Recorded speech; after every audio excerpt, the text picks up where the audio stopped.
1969 Neel Armstrong చంద్రుడిపై మొదటి అడుగు వేశారు.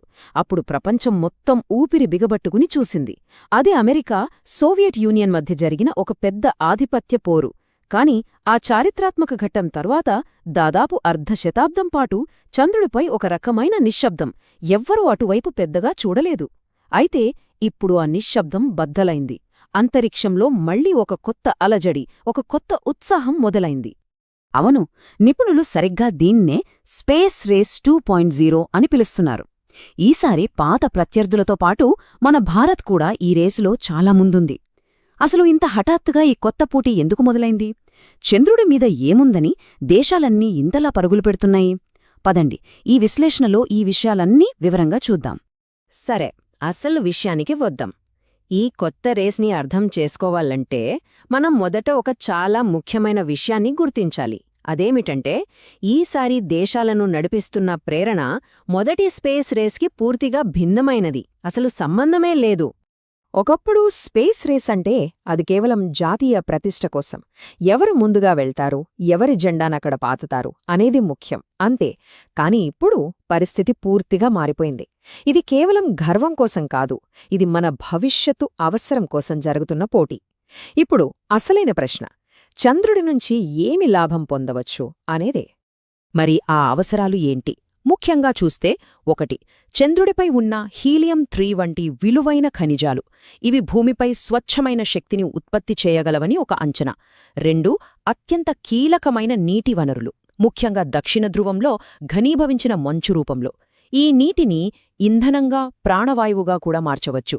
ఇక 3వది, భవిష్యత్తులో అంగారకుడులాంటి సుదూర గ్రహాలకు వెళ్లడానికి చంద్రుడిని ఒక లాంచ్ ప్యాడ్ లేదా బేస్ స్టేషన్గా వాడుకోవడం. ఈ 3 కారణాల వల్లే దేశాలు ఇంత తీవ్రంగా పోటీపడుతున్నాయి. సరే, లక్ష్యాలైతే చాలా స్పష్టంగా ఉన్నాయి. కానీ ఈ లక్ష్యాలను చేరుకోవడానికి పోటీపడుతున్న ప్రధాన దేశాలేవి? వాళ్ల ప్లాన్స్ ఏ దశలో ఉన్నాయి? ఆ టైంలైన్లను ఒకసారి చూద్దాం. ఈ పట్టికలో చూస్తున్నట్లుగా అమెరికా తన ఆర్టెమిస్ మిషన్ ద్వారా 2028 నాటికే మనుషులను చంద్రుడిపైకి పంపాలని లక్ష్యంగా పెట్టుకుంది.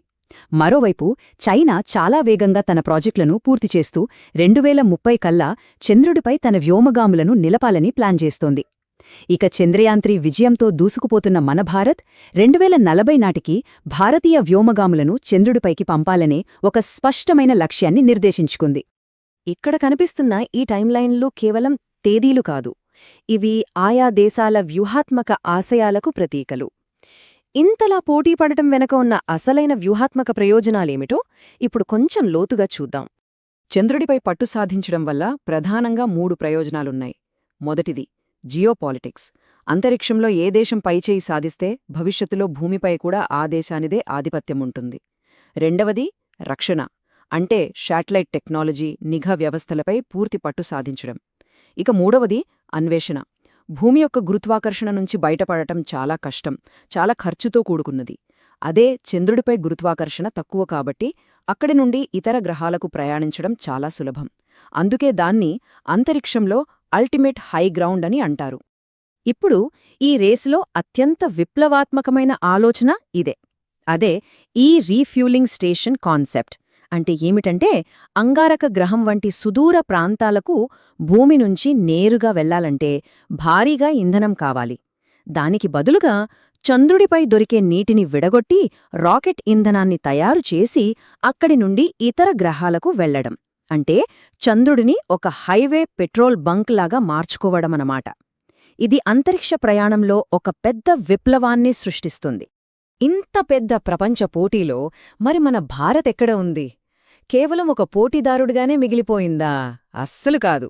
ఈ కొత్త అంతరిక్ష శకంలో భారత్ ఒక భాగస్వామి నుండి ఏకంగా ఒక నాయకుడి స్థానానికి ఎదుగుతోంది. చంద్రయాన్-3 విజయంతో మనం చరిత్ర సృష్టించాం.